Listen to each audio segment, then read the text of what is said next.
I'm Olivia, a 32-year-old economist. I live in a neat, well-furnished house with Michael, my husband. He's a manager, and we've been married for 6 years. We bought this house together, filled it with fancy furniture, paintings, and all sorts of high-end appliances. Our life, at first glance, seems almost perfect. Michael and I always wanted a big family, but things haven't been easy. I can't get pregnant, yet. I try to stay positive, telling myself that everything will happen in its own time. But deep down, it's a sore spot, a silent battle I fight every day. One Friday evening, as I was organizing our bookshelf, Michael walked in, looking uneasy. "Olivia, I need to tell you something," he said, avoiding eye contact. "What's up?" I asked, curious about his tone. "It's about Laura, my sister. She's having trouble with her husband again.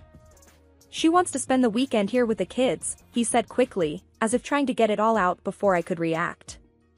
I paused, feeling a knot form in my stomach. Laura's visits were always chaotic. Her 3 kids were a handful, to say the least. They ran around, fought, and made a mess. "Michael, you know how I feel about this. Our house turns into a zoo when they're here," I replied, trying to keep my voice calm. "Come on, Olivia. They're just kids. And Laura needs our support," he countered, sounding a bit annoyed. "I know, but it's always the same. They don't listen, and she never disciplines them. It's exhausting," I said, feeling my frustration rise. "Just this weekend, okay? Please?" Michael pleaded, giving me that look he knows I can't resist. I sighed, "Fine, but I'm not happy about it." The next day, Laura arrived with her kids. As expected, the house turned into chaos.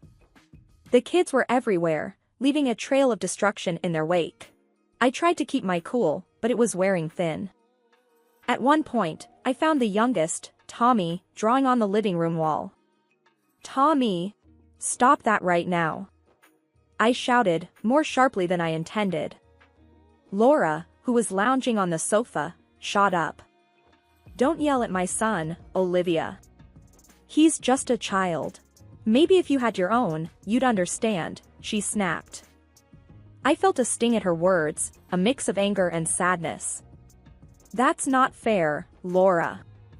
"I'm just trying to keep some order here," I retorted, my voice shaky. Michael walked in, hearing the commotion. "What's going on here?" he asked, looking between me and his sister. "Olivia's being too harsh on the kids," Laura complained. "They're destroying our house, Michael," I exclaimed, feeling overwhelmed. "Let's all just calm down. They're kids, Olivia. They don't mean any harm," Michael said, trying to mediate. I felt a rush of disappointment. Once again, Michael was taking Laura's side. It was always the same.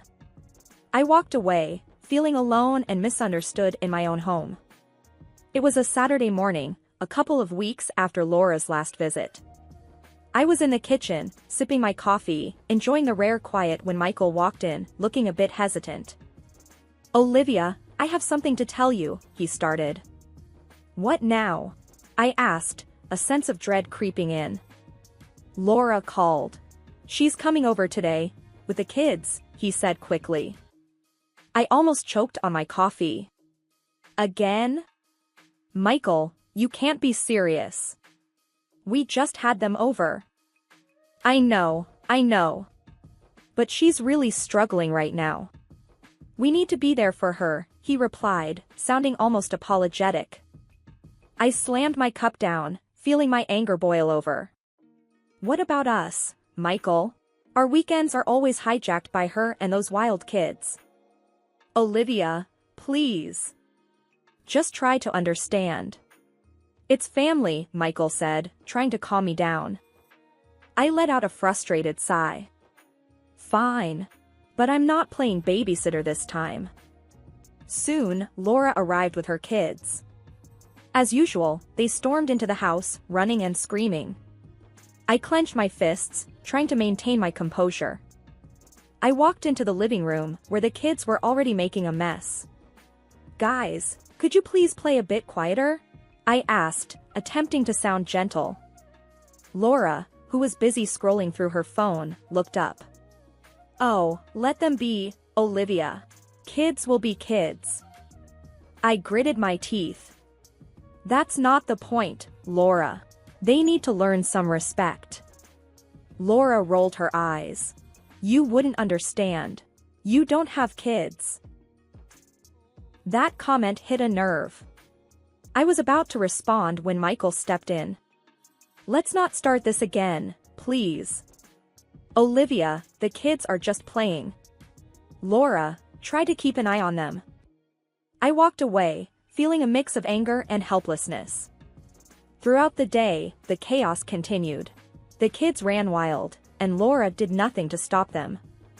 I felt like a stranger in my own home.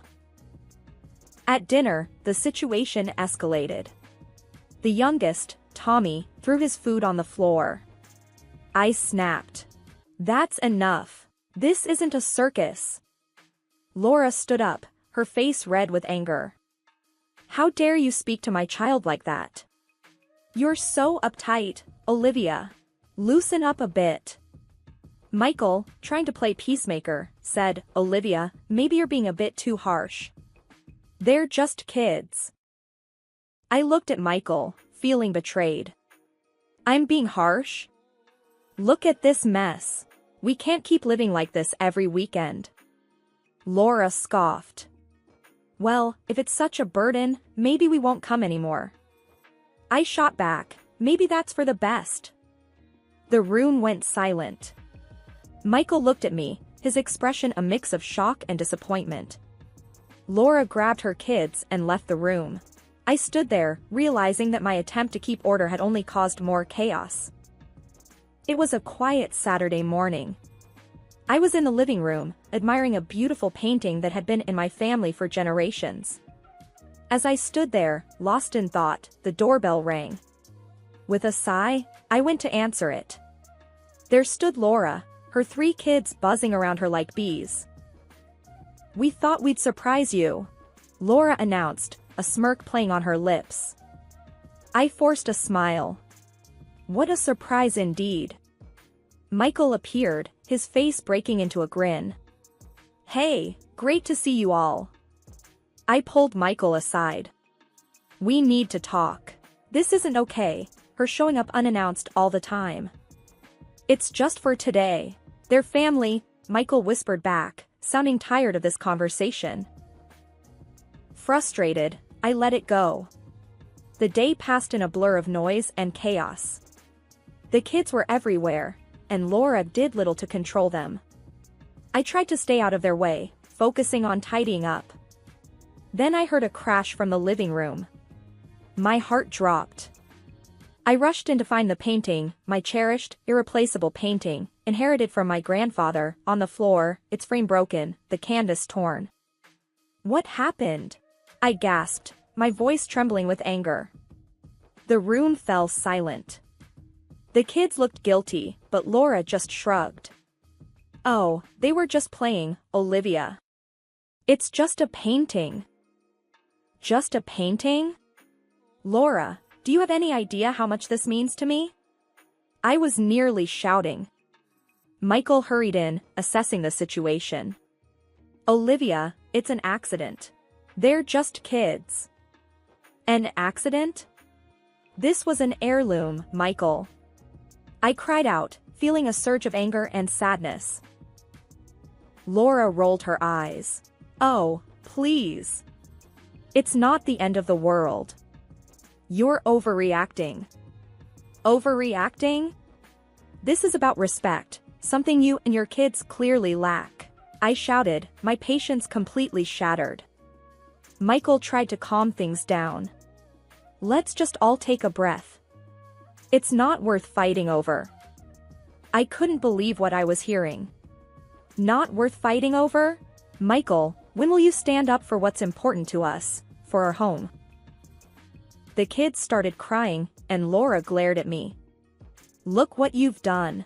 You're making a scene over some old painting. That was it, the last straw. I pointed to the door. Get out. Now. I can't take this anymore. Laura's mouth fell open in shock, and Michael's face was a picture of disbelief. You can't kick my family out, Olivia. Michael protested. This is my home too, and I've had enough. They need to leave, I said, my voice firm and unwavering. Laura, scowling, herded her kids out, muttering insults under her breath. Once they were gone, the silence was deafening. Michael looked at me, his eyes cold and distant. Olivia, you've gone too far this time, he said quietly. Too far? I'm standing up for our home, something I wish you would do, I replied, my voice shaking with emotion. That Saturday, I was sipping my coffee, still seething from the disaster with the painting, when Michael walked into the kitchen. He had that look on his face, the one that meant trouble. We need to talk, Olivia, he said, cutting straight to the chase. What's it this time? I asked, my tone sharp. It's Laura. She's getting a divorce. She's a mess and needs to stay with us. With the kids. For a few months, he blurted out. I stared at him, disbelief turning to anger. Stay here? Are you out of your mind, Michael? She's family. She needs us, he said, his voice firm. I slammed my coffee cup on the table. What about what I need? What about our life? It's just for a while. We can't turn our backs on her, Michael insisted. I felt a surge of frustration. It's always about what Laura needs. What about me, Michael? He sighed, rubbing his temples. Olivia, I'm asking you to understand. It's important. Understand. That word again. I was sick of understanding, sick of always being the one to compromise. No, Michael. I'm done understanding. Done compromising. I shot back. He glared at me. They're coming, Olivia. That's final. The conversation ended there, but the tension lingered like a bad smell. The next day, I realized my car was gone. I called Michael, my voice icy. Where's my car? I demanded. I took it. Laura needs it more. She's got the kids, he said, as if it was the most natural thing in the world. You took my car? Without even asking? I felt my blood boil. It's my money that paid for it. My decision, he replied curtly. That was the last straw. Fine, Michael.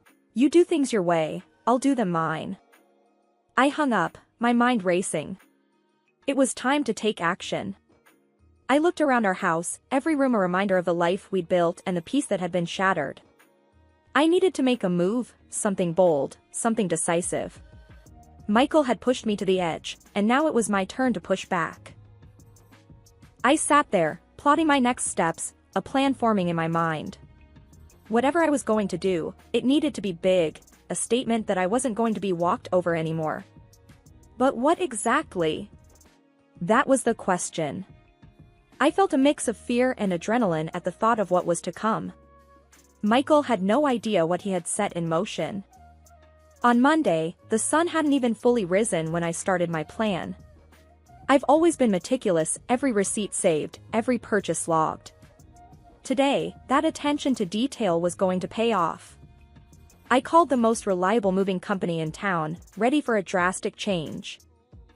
The movers arrived early, and I was ready with a list.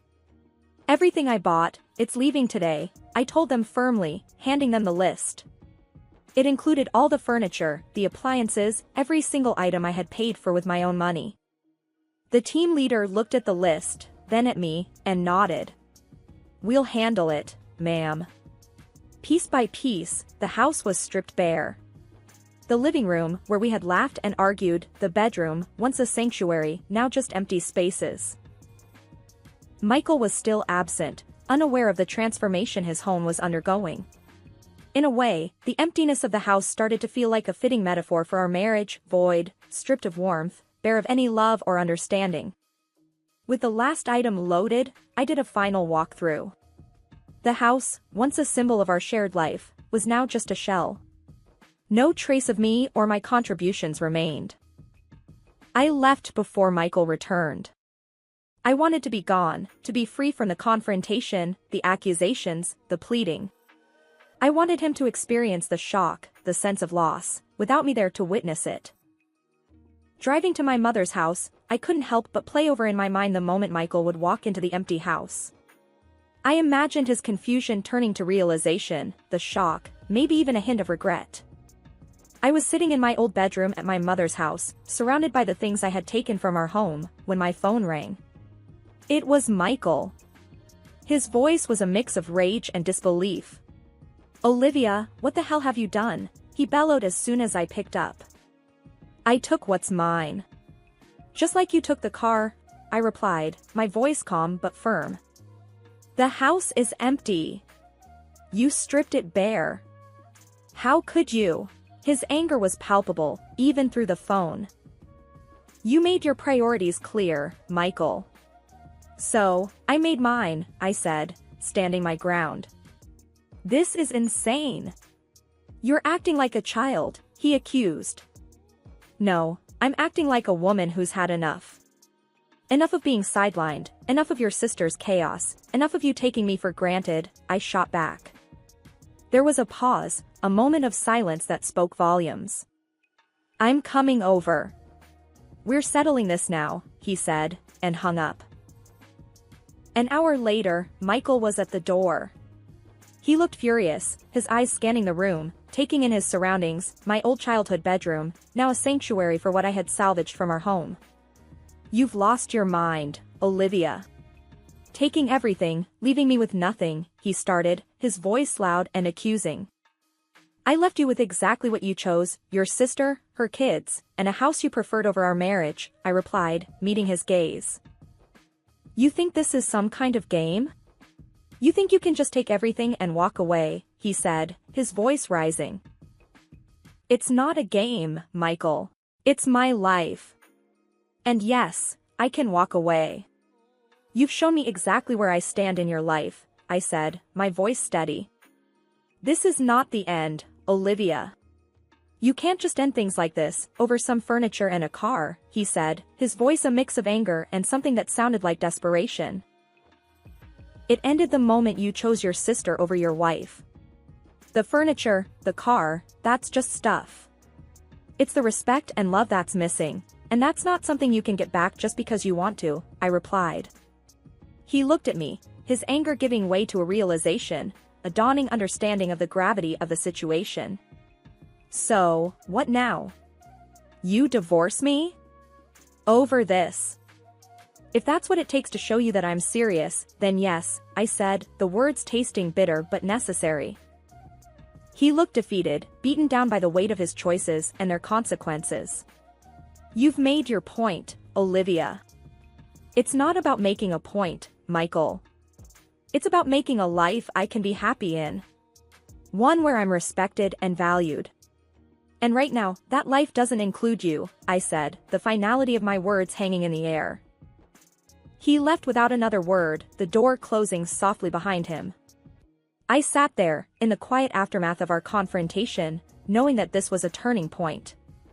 There was no going back, only forward, into a new, uncertain future, but one that I would navigate on my own terms. A few weeks had passed since the confrontation with Michael. I was sitting at the kitchen table at my mother's house, a stack of divorce papers in front of me. My mother walked in, her expression a mix of concern and support. "Are you sure about this, Olivia?" she asked, sitting down beside me. I looked at her, my resolve clear. "Yes, Mom. I've never been more sure about anything." She sighed, reaching over to squeeze my hand. "He called again. Said he wants to talk, maybe work things out." I shook my head. "There's nothing left to work out. I've made up my mind." "You're being really hard, Olivia. Marriage isn't easy. It takes compromise," she said, her voice gentle but firm. "Compromise, yes. But not sacrifice. Not my happiness, not my self-worth, I replied. Just then, my phone rang. It was Michael. I took a deep breath and answered. Olivia, please. Let's not do this. We can fix it, he said, his voice pleading. Michael, it's over. I've moved on. You need to as well, I said, trying to keep my voice steady. I never thought you'd go through with this. Over a few arguments, over some car. He trailed off. It wasn't just arguments or car, Michael. It was about being valued and respected. You made your choices, and now I've made mine, I replied. There was a pause on the line. So, this is it, then, he asked. Yes, this is it, I said, and hung up. I signed the divorce papers, each signature a step towards a new beginning. My mother watched, tears in her eyes, but she didn't say anything more. She understood. In the weeks that followed, I settled into a new routine. The divorce was finalized, and I started to feel like myself again. There were moments of loneliness, of doubt, but they were fleeting. I had chosen a path of self-respect, and with each day, it felt more and more right. One evening, I went out for dinner with friends, the first time in a long time. We laughed, shared stories, and for a few hours, I forgot all about the past few months. As we were leaving the restaurant, one of my friends, Sarah, nudged me. You seem different, Olivia. Happier. I smiled, feeling a sense of peace. I am. I finally feel like I'm in control of my own life again. We walked out into the cool night, the city lights twinkling around us. It felt like a fresh start, a new chapter. Several months had passed since my divorce, and I was sitting on the small balcony of my new apartment, enjoying the quiet of the evening. Suddenly a text came from a friend, Linda. She always had the latest gossip. Heard about your ex working himself to the bone now. His sister's causing him hell. Serves him right. I sighed, a mix of satisfaction and pity. Yeah, I heard. He made his bed. Linda was quick to reply. You're better off. He's drowning in debt and drama. I put my phone down, thinking about Michael. Last I heard, he was struggling, working overtime to support Laura and her kids. Their house had become a hotbed of arguments and stress. Part of me felt vindicated, but there was a small part that felt sorry for him. I shook off the feeling. It was his choice, after all. I had moved on, building a life that was mine and mine alone. I had a new job, new friends, and a peace of mind I hadn't felt in years. Later that night, as I lay in bed, I couldn't help but think about how different my life was now. I was independent, making decisions for myself, living without the constant drama that had once consumed me. The next day, I met up with Sarah for coffee. She was always straight to the point. You look good, Olivia. Really good. Not like when you were with what's-his-name. I laughed. Thanks, Sarah. It's been a journey, but I'm in a much better place now. Good for you. You deserve it. After all that crap he put you through, she said, taking a sip of her coffee. I nodded, feeling a sense of accomplishment. I learned a lot. But now, I'm just focused on moving forward. As we chatted, I realized how far I'd come. I was no longer the woman who put up with everything. I was stronger, more confident, and in control of my life. Walking back to my apartment, I felt a sense of optimism. The future was uncertain, but for the first time, that uncertainty excited me. I was ready for whatever came next, ready to face new challenges, and make the most of new opportunities.